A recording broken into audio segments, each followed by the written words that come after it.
मस्तक पर मिलेंगे, मस्तक पर मिलेंगे मोहे ना। वो तेरे संग में रहेंगे, तेरे संग में रहेंगे मोहे ना। ओ मोहना ओ सोहना, ओ मोहना ओ सोहना, तेरे संग में रहेंगे, ओ मोहना। तेरे संग में रहेंगे ओ सोहना। राधे राधे।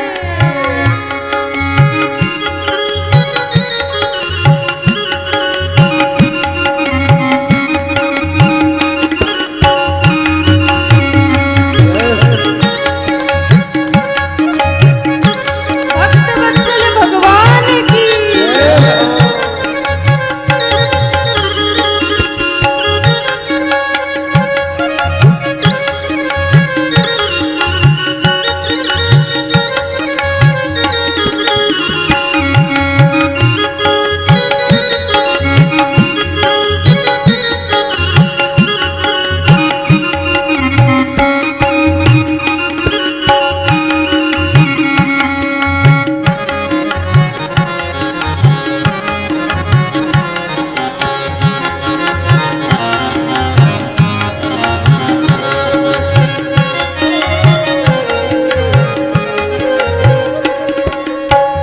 भगवान से कहो कि प्रभु क्या कहोगे?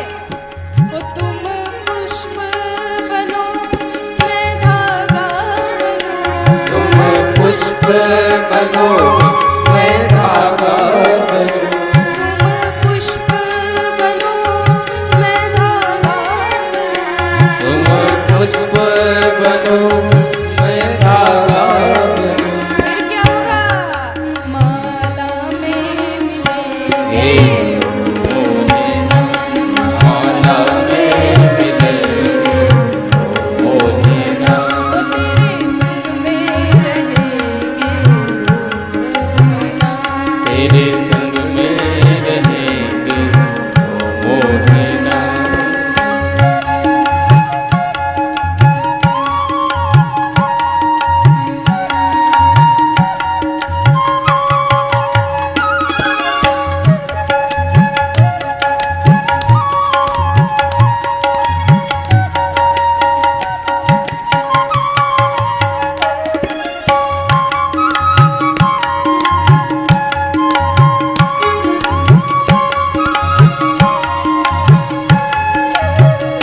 भगवान से प्रार्थना करो कि प्रभु भले ही कैसी भी स्थिति रहे, हमें बस अपने चरणों से दूर मत करना।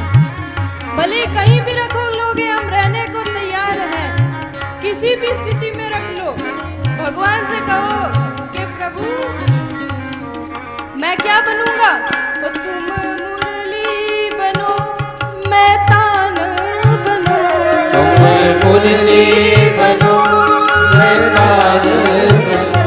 तुम मुरली बनो मैं तान बनो, तुम मुरली बनो मैं तान बनो। फिर कहाँ मिलेंगे? कहाँ मिलेंगे? कहाँ मिलेंगे?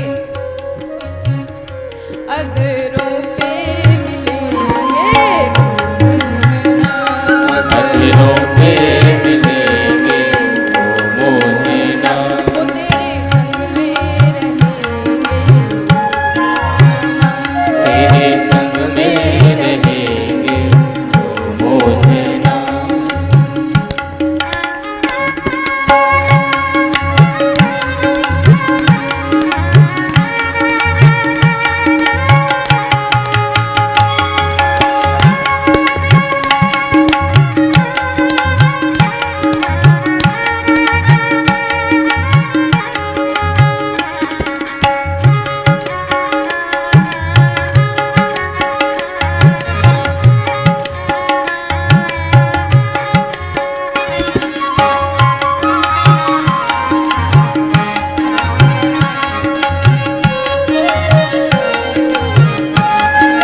लाल की जय। जय जय श्री राधे।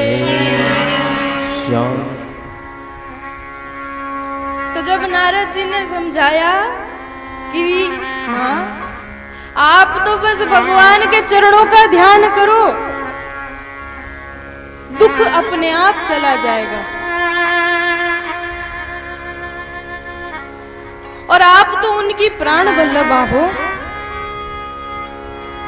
भगवान को यदि कोई भी याद करता है तो सबसे पहले उसके हृदय में भक्ति महारानी आती है। तो कहा कि प्रभु आप मेरे दुख का निवारण करो। जब ऐसा समझाया तो श्री नारद जी महाराज ज्ञान वैराग्य को उठाने का प्रयास करने लगे, वेदों का पाठ करने लगे, उपनिषदों का पाठ करने लगे। अरे ज्ञान उठो, अरे वैराग्य उठो। चारों वेद सुना दिए,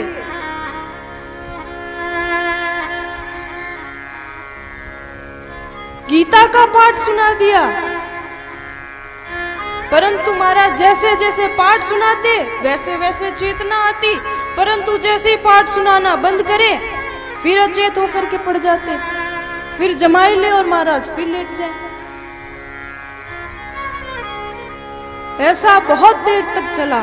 नारद जी महाराज पाठ कर रहे हैं, ज्ञान वैराग्य उठ रहे हैं, फिर लेट जा रहे हैं, फिर पाठ कर रहे हैं, फिर उठ रहे हैं, फिर लेट जा रहे हैं। अब नारद जी महाराज ने कहा कि भैया ये तो बड़ी समस्या हो गई, अब क्या करें। उसी समय आकाशवाणी हुई, उद्यमा सफलस्तेयं भविष्यति न संशय।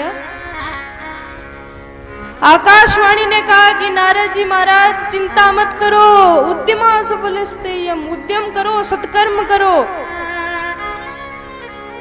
नारद जी ने कहा महाराज सत्कर्म करो, तो अभी तक कौन सा कर्म कर रहा था, अभी भी सत्कर्म ही तो कर रहा था। वेद पाठ कब से सुना रहा हूं, सत्कर्म ही तो कर रहा हूं। तो बोले अच्छा ये तो बता दो वो सत्कर्म हो कहां। तो बोले संतों के पास जाओ, संत अपने आप बताएंगे। अब जैसे ही संतों को पता चला कि नारद जी महाराज सारे संतों के पास जा रहे हैं और उनसे पूछ रहे हैं कि भैया सत्कर्म क्या है, तुम बताओ तुम बताओ। ब्रह्मा जी के पुत्र हैं, देवर्षि नारद हैं। देवर्षि नारद सभी संतों के पास जा रहे हैं। जैसे ही संतों के पास जा रहे हैं, कुछ संत पहले ही कह दे रहे हैं कि महाराज हमारा व्रत है, हम तो बोलेंगे, मौन व्रत है हमारा, हम तो बोलेंगे ही नहीं। अब किसकी हिम्मत पड़े कि देवर्षि नारद जो ब्रह्मा जी के पुत्र हैं उनको बताएं कि भैया सत्कर्म क्या है। जब ऐसा कहा तो बाकी दूसरे संतों के पास गए। तो कुछ तो देवर्षि नारद से छिप करके कहीं बद्री विशाल चले गए, कोई कहीं चले गए, कोई कहीं चले गए। अब नारद जी संतों के पास घूम घूम के परेशान। अब बोले अब तो बद्रीनारायण जाऊंगा, साक्षात परब्रह्म परमात्मा से पूछूंगा कि ज्ञान वैराग्य को कैसे ठीक करें, भक्ति महारानी के दुख का निवारण कैसे हो। तो बद्री विशाल की तरफ गए तो कहा कि भैया भगवान तो नहीं मिले, परंतु आप चारों भैया जरूर मिल गए। अब आप ही बताओ क्या करें, क्या है वो सत्कर्म। तो सनक सनंदन सनातन चारों भैया एक दूसरे का मुख देख रहे हैं और बड़ी जोर जोर से खिलखिला के हंस रहे हैं कि अरे देवर्षि नारद आप ऐसे ही चिंता कर रहे हो महाराज, वो सत्कर्म कुछ और नहीं, श्रीमद् भागवत ही वो सत्संग है।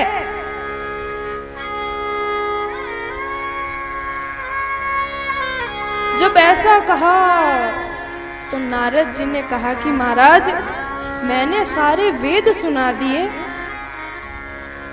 अब बचा क्या। तो समझा रहे हैं कि देखो नारद, वेद रूपी वृक्ष का पका हुआ फल ही श्रीमद् भागवत है, और श्रीमद् भागवत ही वो औषधि है जिससे ज्ञान वैराग्य का दुख दूर होगा। ज्ञान वैराग्य की मूर्छा श्रीमद् भागवत से ही दूर होगी, और कोई सत्कर्म नहीं है, और कोई औषधि नहीं है। तो नारद जी ने कहा कि महाराज, क्योंकि वेदों का सार श्रीमद् भागवत है, तो वेद वृक्ष हुए, तो जब मैंने वृक्ष सुना दिया तो यदि वृक्ष से ही तो फल हुआ है। तो सनकादि समझाते हैं कि नारद, यदि तुम्हें फल खाने की इच्छा है, तो यदि आम का फल खाना है तो आम का फल ही खाओगे ना। आम के वृक्ष में तो वो स्वाद नहीं मिलने वाला जो आम के फल में मिलेगा। चबाने जाओगे बत्ती सी अलग बाहर आ जाएगी।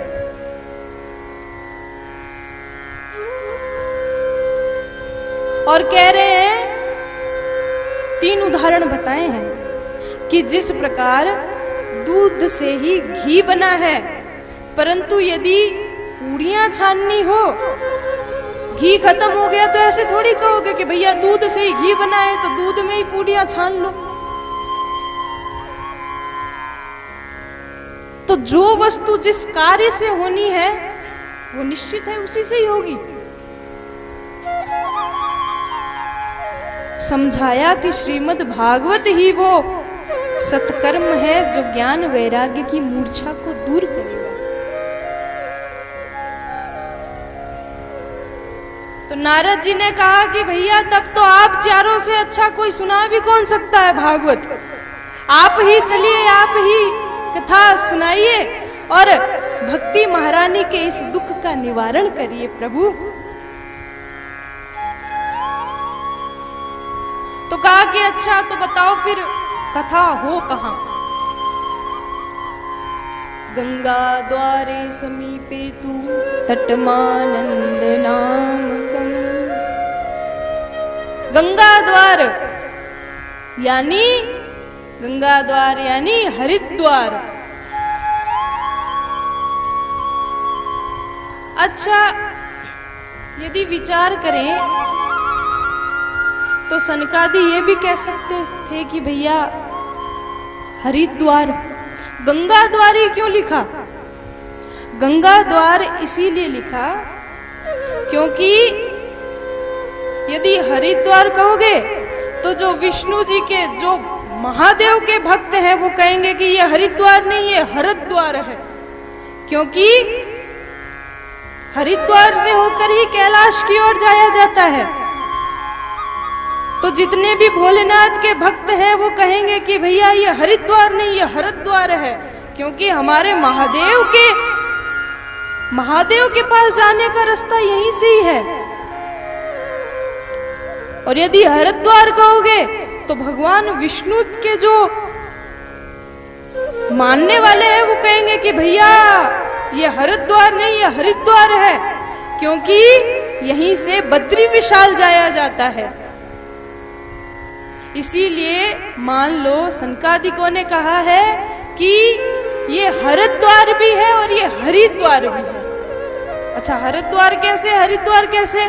क्योंकि जो गंगा मैया है वो भगवान नारायण के पाद पद्मों से निकली है। भगवान नारायण के चरणों से गंगा निकली है और भगवान भोलेनाथ उसी गंगा को अपने सिर पर धारण किए हैं। इसीलिए मान लो भगवान ने कहा कि ये ना हरिद्वार है, ये ना हरिद्वार है, ये गंगा का द्वार है, क्योंकि गंगा भगवान नारायण के चरणों से भी निकली है और भगवान भोलेनाथ के सर पर विराजमान है। इसीलिए कहा कि गंगा द्वारे समीपे तू। और एक कारण ये भी है क्योंकि हरिद्वार में सभी लोग बड़ी आसानी से पहुंच जाएंगे, नीचे वाले भी और ऊपर वाले भी। जो उत्तराखंड से आने वाले हैं वो हरिद्वार आए और जो नीचे दिल्ली से जाने वाले हो वो भी हरिद्वार पहुंचे। इसीलिए सनकादिकों ने गंगा द्वार पे कथा रखी। और जैसे ही कथा का पता चला तो श्री भृगु महाराज ने सब जगह घोषणा कर दी कि महाराज चलो चलो भागवत होने वाली है। कई ऐसे भी थे जिन्होंने कहा कि भैया हमें तो कार्ड नहीं मिला, हम नहीं आएंगे। तो भृगु जी महाराज खींच खींच के लेके जा रहे हैं, अरे भैया कार्ड मिला ना मिला, चलो चलो भगवान की कथा है चलो। भृगु जी महाराज सबको खींच खींच के लेकर के आ रहे हैं। भृगु, वशिष्ठ, अत्रि सभी लोग बता रहे हैं भगवान की कथा है। कोई अपने परिवार के साथ आ रहे हैं, कोई अपने चेले गणों को लेकर के आ रहे हैं। पधारे सब है। और गंगा आदि नदियां, जितने भी पर्वत हैं, सब मूर्ति मंद होकर के सनक सनंदन सनातन की वाणी का इंतजार कर रहे हैं कि कब भगवान की कथा का प्रारंभ करे। और रेत को ही व्यास गद्दी बनाया है और चारों भैया सुशोभित हो रहे हैं। चारों भैया सुशोभित हो रहे हैं और कह रहे हैं सदा सेव्या श्रीमद् भागवती कथा। भगवान की कथा सदा सर्वदा श्रवण करनी चाहिए। जैसे ही भगवान ने, श्री सनक सनंदन सनातन ने चारों श्लोकों का गायन किया, उसी समय भक्ति महारानी अपने दोनों पुत्र ज्ञान और वैराग्य के साथ में प्रकट हो गई। बोलिए भक्तवत्सल भगवान की। प्रकट हो गई और प्रकट होकर के ताता थैया कर करके नृत्य करने लगी। क्या कहती हैं? भक्ति सुतौ तौ तरुणौ गृहीत्वा प्रेमैकरूपा सहसा विरासी। भक्ति सुतौ तौ तरुणौ गृहीत्वा प्रेमैकरूपा सहसा विरासी। श्री कृष्ण गोविंद हरे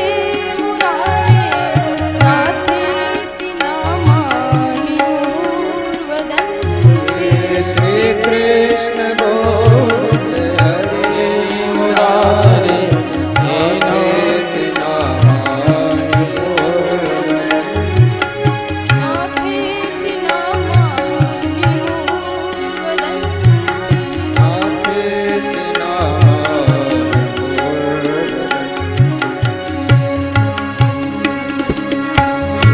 कृष्ण गोविंद हरे मुरारे नाथ नारायण वासुदेवा।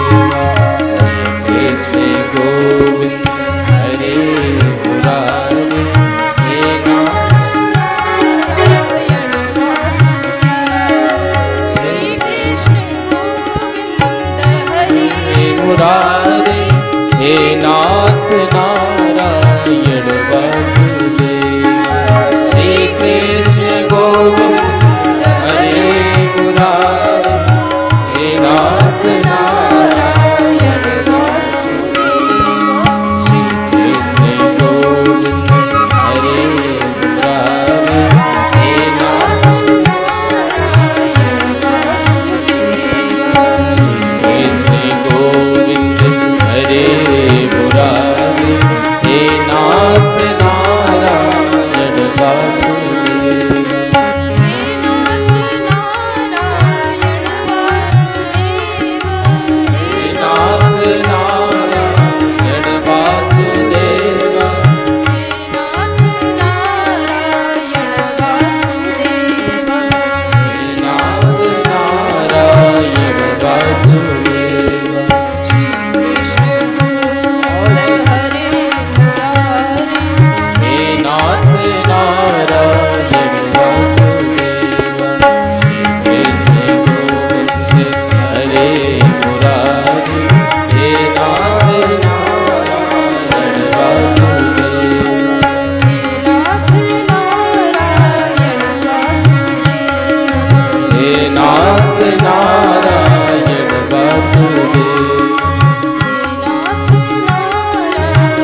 महारानी की जय।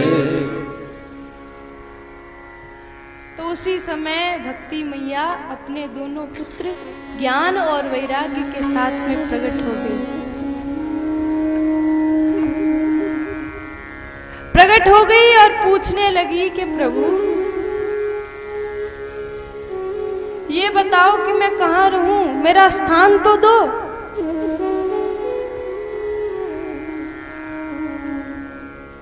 तो कहा कि हे देवी, आप भगवान के भक्तों के हृदय में विराजमान रहो।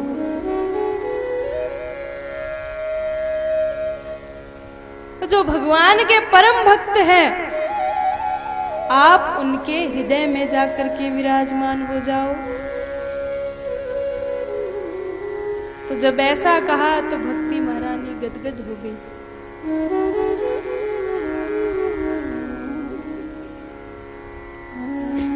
नारद जी ने कहा कि महाराज, हमने ये तो देख लिया कि भागवत के श्रवण करते ही भक्ति महारानी का कष्ट दूर हो गया, ज्ञान और वैराग्य की मूर्छा भी दूर हो गई। परंतु आप ये बताइए कि भागवत सुनने से कैसे कैसे प्राणी तर सकते हैं? कौन कौन से प्राणी तर सकते हैं? तो सनकादि ऋषि कहते हैं कि सुनो देवर्षि नारद, जिस व्यक्ति ने सदा सर्वदा पाप ही किए हो, ये मानवा पाप कृतस्तु सर्वदा, सदा दुराचार रता विमार्गगा, क्रोधाग्निदग्धा कुटिलाश कामिना, सप्ताह यज्ञेन कलौ पुनन्ति ते। कहते हैं कि ये मानवा पाप कृतस्तु सर्वदा, जिस व्यक्ति ने सदा सर्वदा पाप ही किए हो, अत्याचार दुराचार पापाचार में ही सदा सर्वदा लीन रहा हो, और कितना भी बड़ा पापी क्यों ना हो, परंतु यदि वो भागवत की शरण में आता है तो वो भी भगवान के धाम को प्राप्त करता है। बोलिए भक्त वत्सल भगवान की जय। तो नारद जी ने कहा कि अच्छा महाराज, क्या आपके पास कोई प्रमाण है कि आप ऐसे ही कह रहे हैं? तो बोले हाँ बिल्कुल प्रमाण है। तो गोकर्ण उपाख्यान सुनाया।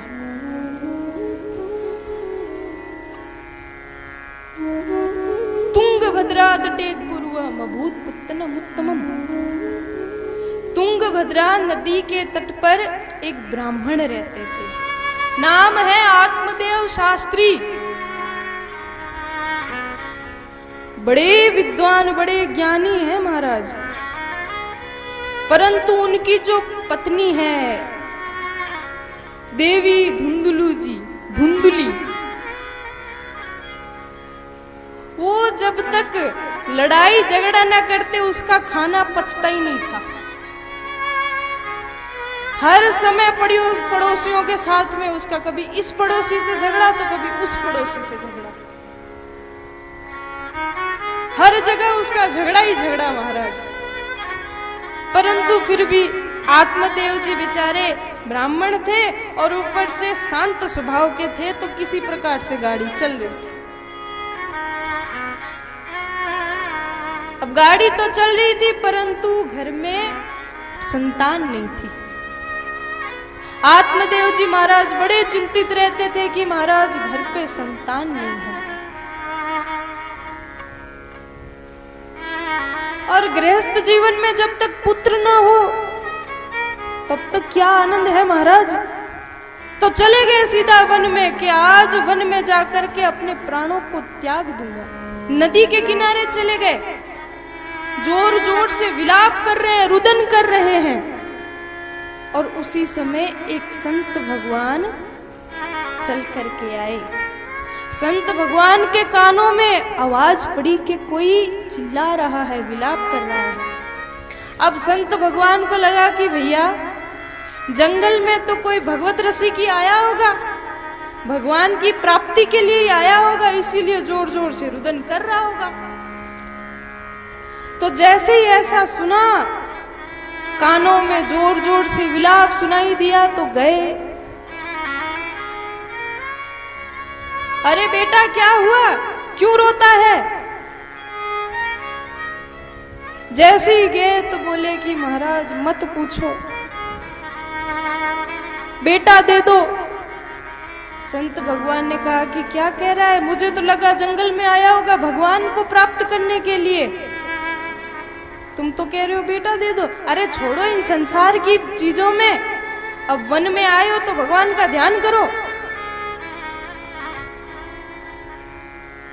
संसार का अर्थ क्या है? तो बोले संसरती संसार, जो क्षण प्रति क्षण सरकता रहता है। कोई भी इंसान कितना भी पकड़ने का प्रयास करे परंतु हाथ में किसी के नहीं आएगा। इसीलिए बेटा ये पुत्र पौत्र की इच्छा त्याग दो और चलो। हम तो कहते हैं भगवान का ध्यान करो, भगवान को प्राप्त कर लोगे। परंतु आत्मदेव जी ने कहा नहीं महाराज, आपके चरणों में प्राण त्याग दूंगा यदि आप पुत्र नहीं देंगे। आत्मदेव जी ने कहा कि भैया ना लेना ना देना, हम तो अपने रास्ते चल रहे थे, काय को इससे राम राम कर ली भैया। हमें लगा कि कोई भगवान को प्राप्त करने के लिए कोई विलाप कर रहा है, ये तो यहाँ पुत्र के लिए विलाप कर रहा है। उन्होंने कहा कि भैया भगवान को प्राप्त करना हो तो बताओ, वरना हम चले अपने रास्ते। आत्मदेव जी ने चरणों को पकड़ लिया और जोर से सर को पटका। ब्राह्मण देवता चौंक गए, जोर से अपने सर को पटका तो संत भगवान डर गए। तो बोले अरे ये बच्चा क्या कर रहा है? तो बोले यहां से बिना बेटा लिए घर नहीं जाऊंगा, आपके चरणों में प्राण त्याग दूंगा, आपको ब्रह्म हत्या उल्टी लगेगी, आपको ब्रह्म हत्या लगेगी। सोच लीजिए मैं तो यहीं पे आपके चरणों में सर पटक पटक के अपना प्राण त्याग दूंगा। संत भगवान ने कहा कि भैया अच्छा ठीक है, मैं तेरी समस्या को देख रहा हूं, पर मैं तेरे माथे की लकीरों को देख रहा हूं। 7 जन्मों तक तेरे को पुत्र पौत्र की प्राप्ति है ही नहीं। 7 जन्म। आत्मदेव तो और घबराए और जोर जोर से सर पटकने लगे कि कहा कि महाराज आपने तो मेरी चिंता और बढ़ा दी। क्या बात कर रहे हैं कि 7 जन्म तक मुझे पुत्र पौत्र की प्राप्ति होगी नहीं? अरे एक जन्म ही भारी पड़ रहे हैं, 7 जन्म कैसे निभाऊंगा? तो बोले कि देखो जो सच बात है वो है, अब हम तो चले अपने रिश्ते। आत्मदेव जी ने और जोर जोर से सर पटकने लगे, कहा कि देखो बाबा बेटा दोगे तो दोगे, वरना यही प्राण त्याग दूंगा। बताओ क्या बोलते हो?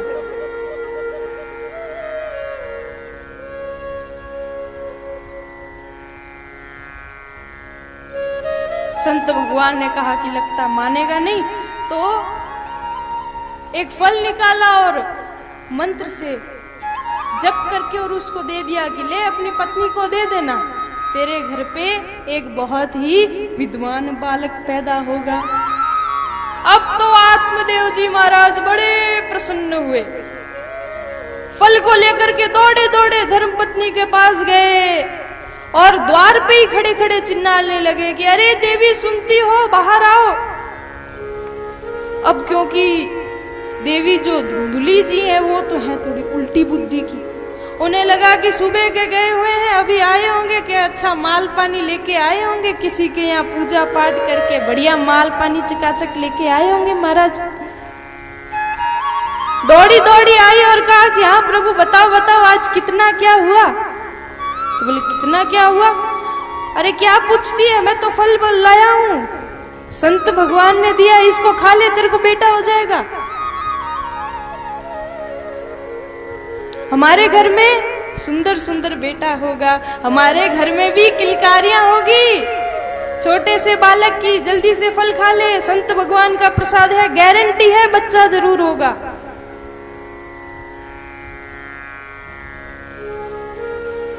धुंधली ने कहा कि ठीक है महाराज, फल दे दो, मैं ध्यान पूजन करके भगवान के आगे रख के बाद में खा लूंगी। आत्मदेव जी ने कहा देखो देवी खा जरूर लेना। तो बोले हाँ हाँ आप निश्चिंत रहिए, आप जाइए, मैं खा लूंगी। आत्मदेव जी तो पूरे नगर में चले गए कहने के लिए कि भैया हमारे यहाँ भी बड़े वर्षों के बाद संतान की प्राप्ति होने वाली है। दौड़े दौड़े गए हैं और यहाँ पर देवी धुंधली जी मीटिंग बुलाई है पड़ोसियों के साथ। पड़ोसियों को बुलाया है और पड़ोसियों के साथ में बैठ करके तर्क कुतर्क कर रही है महाराज।